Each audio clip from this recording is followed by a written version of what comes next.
Good morning, and it's an absolute delight to be here as a part of the India Today conclave, and more so to be part of this extremely accomplished group of entrepreneurs. So thanks to India Today Group for inviting me here today. What I wanted to do over the next 5 minutes or so is to talk a little bit about my journey across 3 different generations of startups, and comment a little bit upon the environment and the challenges that existed then and how they have morphed over the years now. Our first foray into starting a new enterprise was in the year 1990. At that point in time, starting a business meant setting up a factory which had smoke coming out. You need to have a father who was very rich and who had lots of money, who could fund you to go and do that. Or you had land, which came through the generations, which you could offer as collateral and take debt. We had none of those. So what was the best thing to do? Was to start something in the area of services, put in a meager savings of some 40,000 rupees or whatever we had at that time. But the important thing was to have a starter contract. So low risk, still wanted to do our own thing, get a contract, so some money is coming in. One of us works, one of us goes in and does all the exciting things.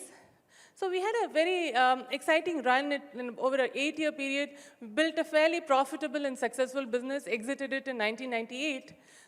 But obviously, because there was no capital infusion, there was no debt, there was no equity available, there were no VCs, so we just built on whatever best we could in our own steam.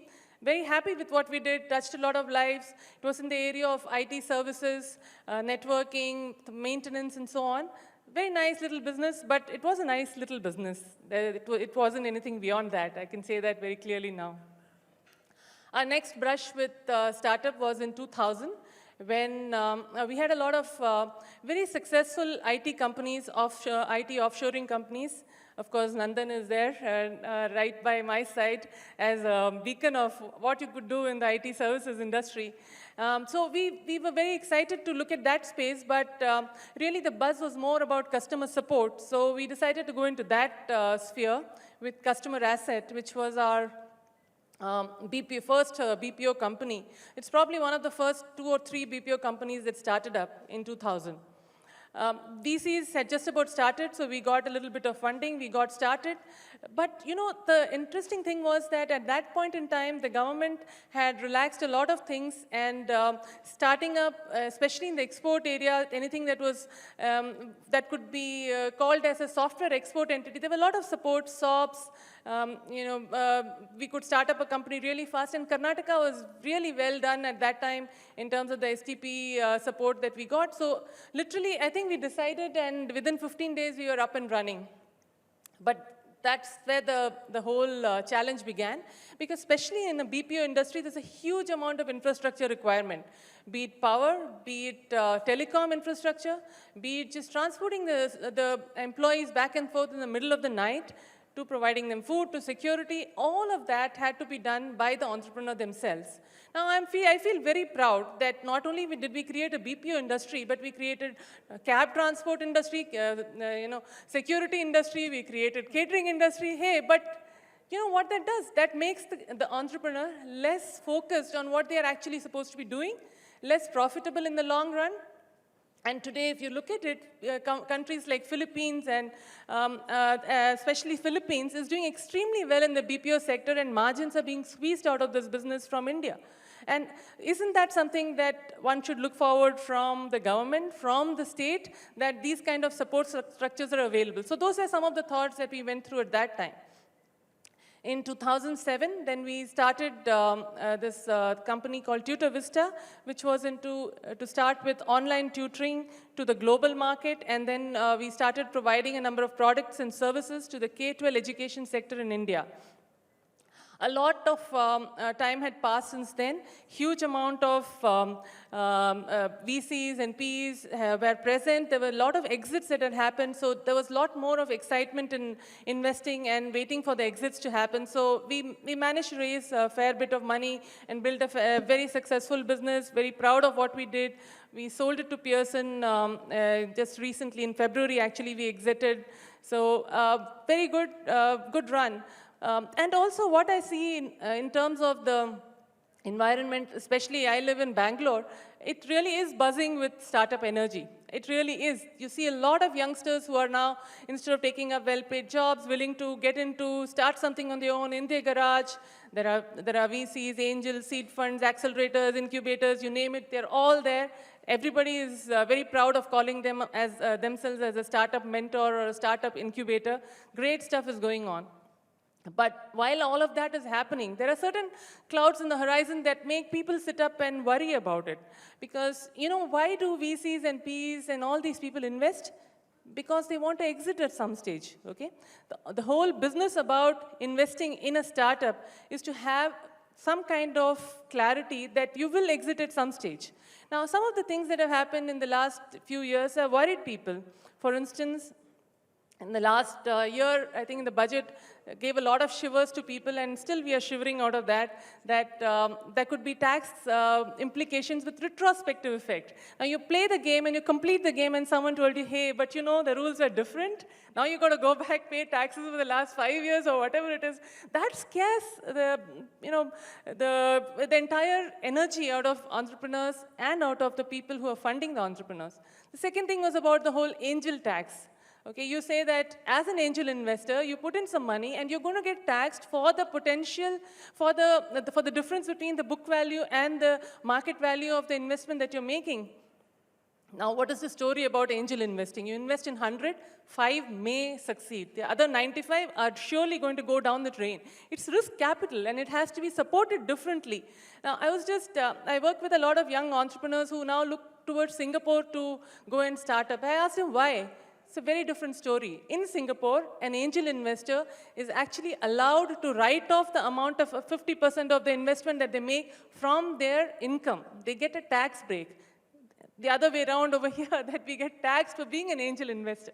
So these, and of course the whole e-commerce thing, and I'm sure Binny will maybe be better positioned to talk about that, to not allow FDI in e-commerce and to create a lot of discomfort and uncertainty in the market. These are things which start to take the wind out of the sail of entrepreneurs. My view is that entrepreneurship is a way by which a country continues to innovate. There's a lot of investments that comes in. There's a lot of new jobs that are created. Most new jobs get created out of new ideas and new businesses. And we should see a lot more of support coming to help that rather than to put a spoke in the way. So that's really all I have to say at this stage. Thanks. Thank you, Meena. I think you raised a lot of very important questions on regulation, taxation, and all that. Thank you, India Today, for having me as part of this panel. I wanted to start off with a joke. So I looked up Google for the words serial entrepreneur jokes. It seems like nobody makes jokes about serial entrepreneurs. The results I got back from Google were all about how serial entrepreneurship is not a joke. So instead, I'll start by talking about something very interesting which we did a couple of weeks back on 27th February. On this day, we managed to deliver 50,000 orders of a fascinating new book by one of my favorite authors. 50,000 orders delivered in a single day across the length and breadth of the country in 500 cities and 6,000 pin codes. 50,000 fans of this author received the book on the very day of the launch without having to step out of their homes or offices. No prizes for guessing the book. It was, of course, Amish Tripathi's record-breaking new book, The Oath of Vayaputras. I'm here to share the Flipkart story with you all, and I hope that in the process, I will be able to bring alive a few topics of today's panel discussion. I'd like to tell the Flipkart story in 2 parts. Part 1 is about starting up. Part 2 is about scaling up. Before we started Flipkart, both Sachin and I were working in Amazon in a 12 to 5 job. It was a 12 to 5 job because we used to go to office at 12 p.m., check email, have lunch, play table tennis, go to barista for a coffee, and then come back home at 5 p.m. It was really frustrating. And so we started thinking about starting our own company. Steve Jobs' famous advice to a graduating class at Stanford was to stay hungry, stay foolish. In our case, we were really hungry to do something meaningful and worthwhile. And we were foolish enough to be ignorant of the fact that we were two 25-year-old software engineers who had no idea of the challenges of running an e-commerce business. So in September 2007, we quit our jobs at Amazon with a bold vision of creating the Amazon of India. But there was a problem. We both came from middle-class families, and as a result, we had only 4 lakh rupees to start the business. But in hindsight, this lack of capital turned out to be a good thing. 4 lakh rupees meant that our marketing budget was zero. This forced us to be extremely customer-focused in everything we did, and as a result, we were able to create world-class service. We would under-promise and over-deliver.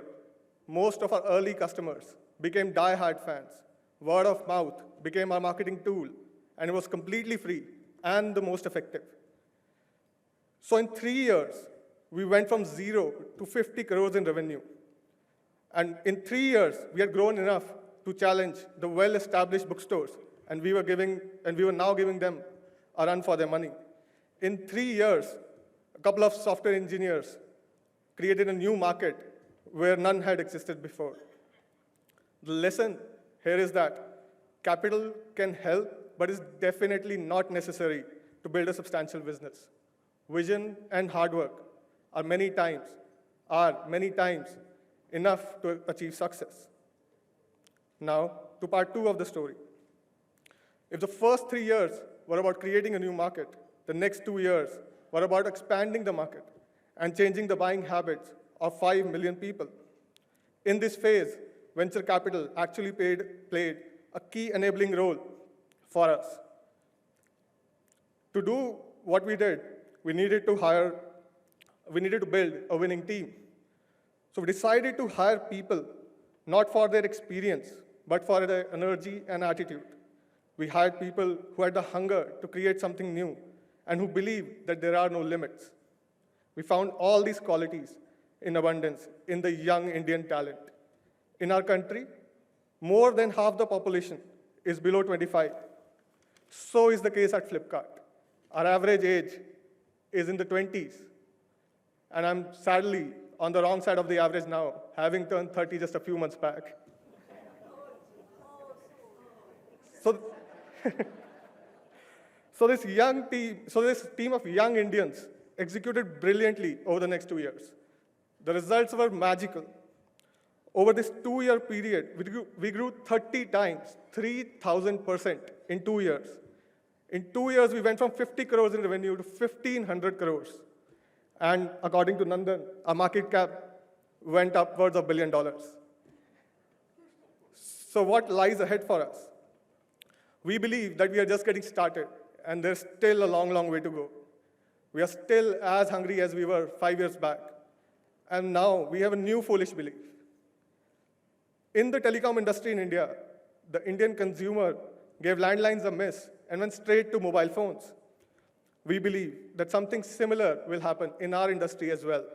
We believe that the Indian customer will go straight to online shopping. And we would want to be at the forefront of this revolution, just like Airtel was at the forefront of the telecom revolution. I would like to end with one of my favorite quotes from George Bernard Shaw. People are always blaming their circumstances for what they are. I don't believe in circumstances. People who get on in this world are the people who get up and look for the circumstances that they want. And if they can't find them, make them. Thank you. Thanks, Benny. So we'll all watch your success. Alok Kejriwal. I'm a Marwadi, but I'm a rebel. And I made socks, the stuff that you wear on your feet for 8 years. I made socks in my father's socks factory. And it was a kind of funny business. Every morning you wake up, you go to work, and you come back home, and then someone says, what do you do? And you say, I make socks. That went on for a couple, 2, 3, 5, 7 years, 8 years. And, abhi bhi moza bana raha hu main, something was kind of funny. But it's okay. As a good Marwadi boy, you do 3 things right. You get married young, you have children young because you're forced to, and then you just stick to the family business. That's what you do. And I pretty much did that, right? However, I think when I turned 28, something went wrong. I think my DNA, some chromosome must have gone loose. And I woke up one morning and I said, we're going to make socks. And I said, that's not happening, man. I mean, I can't go and wake up and do this for the rest of my life. So I told my father, I said, we got to do something different. And he said, no, nothing's different. Everything is fine. This is the way we do things. This is the way we do. And now we'll make another colored sock. I think that was, I think Malcolm Gladwell is speaking later, but that was my tipping point, right? I tripped, I tipped, I don't know what happened to me. Something went off. And I think there's a streak of rebelliousness that just set loose. And I said, I will try and prove everything that I have been taught and institutionalized, hopefully with God's grace and with luck and of course with endeavor, to try and see whether the shackles of what we call classic businessman entrepreneurism can be broken. And I set about doing that. The curse is that if you are born in a business family, I'm a dinosaur, so I'm old. No much, you're not educated too much. ठीक है, BCom करो, चलो जल्दी भागो, धंधे में जाओ. So I was one of those guys. Now I'm a BCom guy. What am I going to do? Where am I going to get a job? Nandan's not going to give me a job if I'm coming to you and saying I'm a BCom. So I started thinking, and the one thing that I think entrepreneurs have trained themselves to do is to start enjoying their problems and make their problems their business. So I was always this contesting guy, promotions guy. I used to look at contests, and I used to always want to win a car. I mean, a greedy guy. So free mein kya milta hai? Let's find that out. So this contest that I used to keep hounding was about winning a car. And the thing that they said always was, write a slogan, I love you because, for the brand, in return to win the car. And the brand was a soap. I don't love a soap. I'm not going to write slogans in my life trying to love a soap. There was something wrong, inherently wrong. So I kind of said, can I make contesting fun? Can I make promotions fun? And that began a journey for me called Contest to Win, which started a whole promotions online company. It was the beginning of a rather interesting and fun journey that I'm still enjoying. And I think, Nandan, you were talking about what is happening to the world of entrepreneurship. I think entrepreneurialism, it all starts with your own experience. I mean, let me explain, let me pitch, kind of narrate a story at Hindustan Lever, 1998. So I was this, a hungry, passionate, foolish guy, pitching really hard. And I was pitching to Gunender Kapoor, GK, who was heading the Annapurna brand at that time. And he just loved the passion. And, he said, Alok, I love you, man. I mean, you keep, there's something about you that is making me compel you to say yes to your proposal. This was about internet promotion. And he says, I've understood everything. I've just not understood one question. This was at the end of the 46th minute. So I said, oh, thankfully now there'll be a question. And he says, what is the internet? And this was Hindustan Lever 98. And that time, these guys were spending 1 crore a day on advertising. And when I told him, GK said, oh, you got to meet the IT guys. And I said, no, this is a medium. This is where your kids are going to talk and play and have fun. He said, no, ये तो IT जैसे sound कर रहा है. So from there, there's been a large leap of, I think the one thing is just this whole brashness in saying that I can, I have to create categories. I mean, you guys have created categories within, Meena talked about how, you've started cab companies and, you've trained people to actually take credit cards out and sign it. I think the journey has been quite interesting. The other thing that I was taught never to do was to give equity away. My father never gave shares in his company to me. So how am I going to give my shares to someone else, right? When I asked him, he said, no, I'm not going to give you equity, you got some salary. So when I went my first VC, and Meena and I know eVentures, we have friends of eVentures sitting here. The guy said, I want 40% of your company. And I said, le lo yaar, no problem, I want the money. So I think the other thing was this whole demystification of equity and capital and all is all fine. Give me the money so that I can make something. And I think there needs to be a large kind of thought process involved that says, forget this take business and I will get diluted. And I meet a lot of entrepreneurs who say, oh, koi aa jayega, someone's going to run my business for me. I said, they don't give a damn. Why will someone run your business? As long as you can. So that was interesting. I think the last fun experience I had was, the China dragon, right? This dragon that breathes fire and it eats everybody up. So SoftBank was one of our investors, and they said, Alok, India is stuck, kuch ho nahi raha hai, come to China. And I said, whoa, what are you saying, man? That's the dragon that eats you up. They said, no, come to China. We'll make you successful in China. So we shipped, we had a 24-man team. We shipped 22 people to China, right? We literally flew the company into China. And we said, come on, let's start a business in China. We started a mobile venture. And tough as hell. Nandan, I'm telling you, sometimes I feel that we are so blessed to be in a country like India, where things happen. You have a contract, it gets honored. You have a court of law. Long story short, that company was finally acquired by Disney in 2006-07. And to sell my company, I had to write to the Ministry of Culture and Information in China saying, can I sell my company? And that was so bizarre because that's not the way it's supposed to be. So we sold that, and we did the whole Indian Idol business in India, so the whole voting platform. But I think the message that I got, the fun that I got was, you can make companies to sell them, there's no problem. You can take capital from people and give them your company's equity, there's no problem. Getting rich is, I was trained as a Marwadi to be happy, but I think it's my calling card. I want to be rich, I want to be greedy, I want to drive a Porsche. I think very few people have the guts to say that in public forums because they're not trained to, You're supposed to be coy and, don't brash, but I want to be rich. That's what, this guy told me in Wall Street, right? Gordon Gekko. So that became my mantra. But I think we need a lot of flavors of entrepreneurs in India, and we need to have crazy people. I think I'm one of the crazy guys to say, fail. Celebrate failure. Who cares? Because it's all about trying to do something different and not make socks. Thanks, Alok. Now, I want a quick question, quick answer on this. Now, because, you sold companies and you're doing the next one, and I know that your current company does millions of game downloads and all that. Meena, you also been very successful selling companies, and now you're doing 4 at a time and all that. So there's one view is that, this so-called serial entrepreneur thing where you make a company, grow it, then you sell it off, and then you start something else. The other model is, you run a company for a long time and make it grow big, like, Google guys or the Amazon guys, Jeff Bezos still running Amazon. And Binny, I think some sense I get it that you're looking at a play like that, really creating.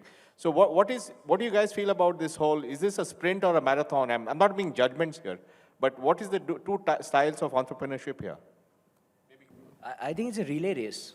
So I run part of my relay and then I hand the baton over. I'm not a Superman to run all 4 laps.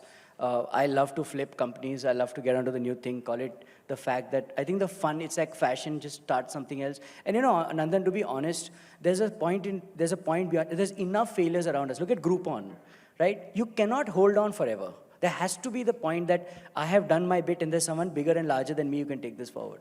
I think it's a kind of self-glorification to say that I'm the only guy who can make this bigger. I don't think so.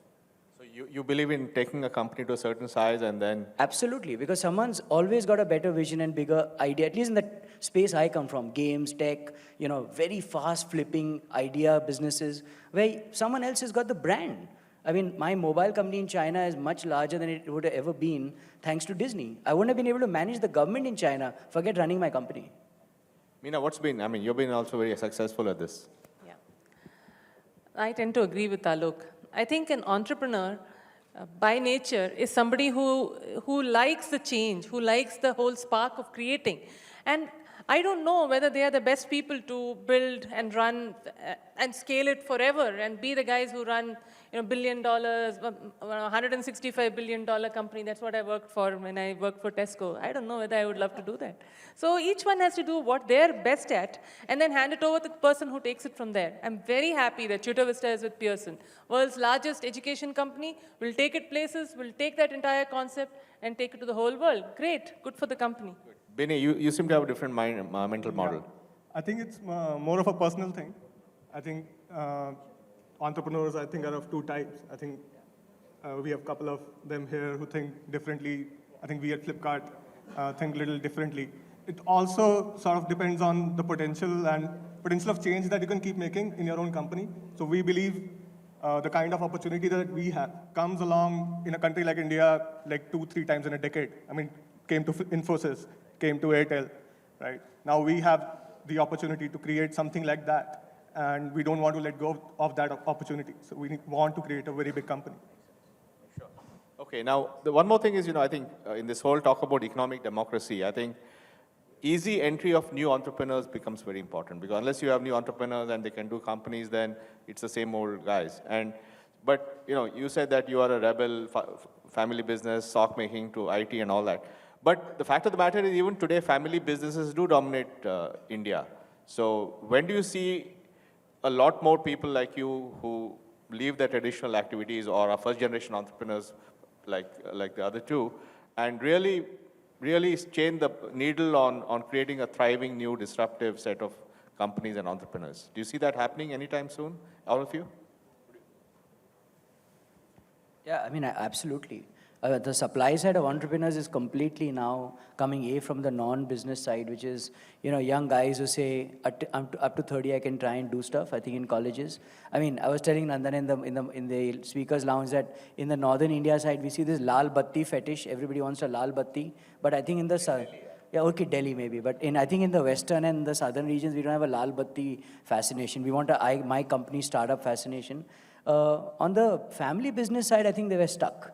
There's a lot of young generation family members who have been given some seed capital by their fathers only to do what that's in their industry. So if I tell my father today that, give me $500,000 from your socks company so that I can make virtual farms that sell mangoes, like Mango Wheel, I don't think he'll agree.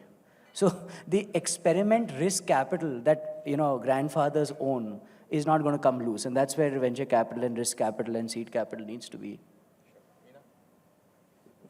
See, I think while it's important to be able to start, equally important should be able to shut down. Because that's something that I don't think as a culture, as a framework of regulation and rules and all of that, does not encourage failure, okay? And I think that's as important to be able to start up. So right now there's huge amount of energy. Startup, we'll provide you incubation support, some money, everything. But people need to be able to say that now we are pulling the plug. These 5 things will not work. No shame in that. Okay, money was spent, fine, but we've learned a lesson. Let's move on and do something else. I think that entire culture needs to come in. Once that comes in, this whole thing will get even more fast forward. Yeah, I think 2 things. So one, the internet and the venture capital ecosystem. I think both are playing an amazing role in creation of new entrepreneurs, whether they're from Marwari families or others. So if I take my own example, during my 12 to 5 job, I used to just scour the internet for demystification of what is venture capital, how does it work, how do you start a company, right? All of that. And also read about how did other people start companies, get inspired. So I think both the ecosystem which has developed over the last 10 years and the internet penetration which has increased much more is sort of demystifying what it takes to start a business. Right. And it's really helping create new entrepreneurs. I want to ask Benny a question. Sure. Benny, what is 12 to 5 job? When you were doing 12 to 5 and you were scouring the internet, what were you doing? What was the job? Were you doing something? Yeah, so I joined Amazon in Jan 2007. Okay. And in a couple of months, I was like, why the hell am I here? Yeah. Okay, now, all 3 of you have done businesses that have some kind of a regulatory impact. I think Meena, for example, education is highly regulated. For Binny, there are all these FDI in commerce, all those issues, as well as, payment systems. I think in your case too, telecom is highly regulated, which you use as a platform. So since all 3 of you are visiting the city of Lal Battis, what are the 3 things you think needs to be done regulatory-wise or government policy-wise, which can have a dramatic impact on growing your businesses? Stay away from our lives. Just the farther you stay away, the better we become. Still need some government. I think capital, if there is some kind of, easy, let me explain this. I think it's easier to get an EMI on a 50 lakh rupee car than to get 50 lakh rupees to starting up a venture. So I think getting a lease on a car, we put premiums on that. There'll be guys who sell me car loans 10 times a day, but there's nobody who allows an entrepreneur with a good pedigree and background to get a 50 lakh rupee loan that can become the next Infosys or the Flipkart, right? So there's something is stuck. The incentive structure in providing capital is very, very weird towards ROI and only safe ROI. And I think the third thing, Meena, you raised this Singapore thing. I don't know about Singapore, but, You know, it's punitive to be an entrepreneur. I have some small employees in the US. Nandan, I sign on 17 places to send them their salary. If I miss that salary day, my CFO gets it signed on the 27th of the month so that the poor guy can get salary on the 31st. What the hell? Why should I sign 17 places to send salary to some guy? Because, you know, he's my employee. So there's too much regulation. You're right, Nandan, that working in the education sector gets you across to the Babus quite a bit. But you know what I would love, especially in a sector like education, that having just exited out of that, I'd say that the government needs to understand that there's no choice but to work with entrepreneurs, but to work with private partners, because the problem is so huge. The government cannot do all the investment that it takes to be able to make the changes that we need. And here we are trying to bring in so many roadblocks. There are people who are willing to put their time, money, intellect to solve the problem, and there are roadblocks. Can we not work together? I think a couple of things. I think the regulations need to be consistent. You can't have one thing one day and something else the other, like Meena said, right? And I think they need to evolve much faster with the new generation, right? I mean, businesses are going so fast that your regulations can be far behind. If regulations are behind the businesses, then the country will not grow because, again, creative destruction will just not happen. So I think those two things are most important right now. Great. Now, I think before we go to the general audience, we have a couple of experts here. So Shailesh has been with Google, now he's with Twitter. And Shailesh, do you have any questions for the panel? I have many questions, but I'll just ask one.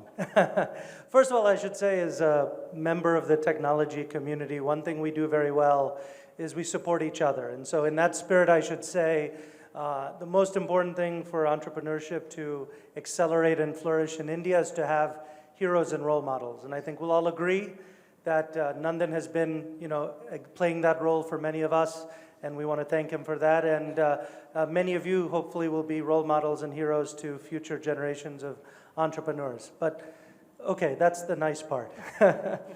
The difficult question, or maybe the more important question is, because I believe that the entrepreneurial community, the talent of India, has no limits, I think it's fair to ask, when will we see the first truly global, iconic startup from an entrepreneur out of India that's on par with Silicon Valley, perhaps beyond that, because we have 1.2 billion people in this petri dish of India to test our products and services?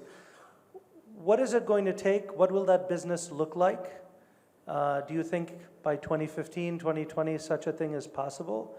I'd like to hear your thoughts about the global opportunity. Or do you think the premise of the question is false, because there's enough work and opportunity to do here with the size and the complexity of the country that the premise of that question is false? I'd love to hear your thoughts. Shailesh, I very strongly believe that because, like you said, India is the petri dish to try out things, there is a very great opportunity if we can identify those problems which are truly, genuinely impacting us. So today, the kind of problems that we're all working on are slightly more esoteric, but there are real problems down on the ground, whether it's education or healthcare or water or whatever it is. If those problems, we can find some solutions, there is no boundary to taking that solution to other countries. I do believe in some small way, whatever we did in our education sector work with creating school management solutions actually are being taken to other countries. That model does not exist in any other country, certainly in the whole Pearson world. So Pearson very categorically acquired Tutor Vista so that they could take it and actually export that model to other countries. So it is possible, especially if you look at those things which are ground level problems, technology can be used to solve those problems, then I do believe that there is an opportunity to take it elsewhere. And I do hope that in the next decade at least, we should be seeing some big impact, social impact solutions which are being exported from here. Yeah. So I agree with Meena. I think the problems that the entrepreneurs in India are solving are quite different from what the global internet companies are solving. And I think for the next 5 years, I think there's sort of enough problems to solve here. I think once companies sort of get really large scale, once internet grows in India to 300, 400 million people, and we have large internet companies, I think that is when they will have the bandwidth to go out and become global. I think before that happens, I don't see large global successes coming. Shailesh, I think the question is a little old-fashioned. It's nice to have asked this question 3 years ago. I think there's no concept anymore of the big global hit because it all depends on what you're talking about. I mean, Twitter is a big global hit, but that's a consumer play. You know, there are lots and lots of B2B marketplaces which nobody knows of in this room, which are really great companies. But to really answer your question more pointedly, if the aspiration is to be the next Twitter from India, the Google from India, Facebook from India, started in a college dorm, then we need capital that backs that. I mean, we need capital that says, take $300 million and don't show me revenue. I don't want revenue. I want product. I want consumer. Hey, why are you talking about revenue in a board meeting? Do not give me any, forget profitability, don't show me revenue. That conversation in the boardroom with venture cap is all about show me top line, show me bottom line, show me growth in, revenue. So, Hello, can I challenge that just for a sure, moment? please. I think the one thing we've seen in the last 10, 15, 20 years is that capital moves freely around the world. So I personally don't believe in the argument of capital at all. Sure. I think the real question for me is when you're sitting with an IIM Ahmedabad student or an IIT student, and 90% of that class has no interest in being an entrepreneur because they're afraid of taking a risk or what have you. And maybe that's the wrong community No, to be targeting. I want to interject because I want to give you an example of IMA. I just told Nandan, I spoke there 3 weeks ago, and this is MBA class 2, which is a graduating class. About 80 people in the room, and I asked them how many of them had read the autobiography of Steve Jobs. Not one person raised his hand, and not even the professor. And I was looking at these guys and saying, what are you So reading, let's sir?" agree that the premise is that Exactly. maybe a more important question is the culture of risk-taking. Yes. Not everybody will take a risk, Right. but the culture of risk-taking, what does it take to make that culturally, socially more acceptable so that people feel comfortable in pursuing the ideas and the dreams they have in their head and making it a reality? Because I think that, more than capital for me, is the more important question. I think it's going to be a fragmented success story rather than looking at one. I mean, they're going to be Red Bus, for example, great success story, revolutionized the way people travel in India. It doesn't have to be a global business. It's local. You don't need to have reservation systems of buses anywhere else. So I think, one should really celebrate the fact that there are entrepreneurs who are scaling, whether they're doing it on a global scale or any other scale, and at least getting lots and lots of consumers, making lives easier for people, right? That's where it all begins. I mean, Thanks. We have Padmaja Ruparal here. She is the president of the Indian Angel Network. So maybe, does she have a question? Thank you. First of all of you are really icons of successful entrepreneurs that India has sort of brought, and this is really replacing some of our older icons. So congratulations, and very inspiring to be here. I thought, all the issues that Meena and especially that you brought up on tax issues or funding issues and the culture of accepting failure. It's true, even ease of doing business, we are only 139th in the list of companies. So there is a huge climb to sort of build entrepreneurship, which is really what all of you have said is employment generator, which is one of our key focus areas.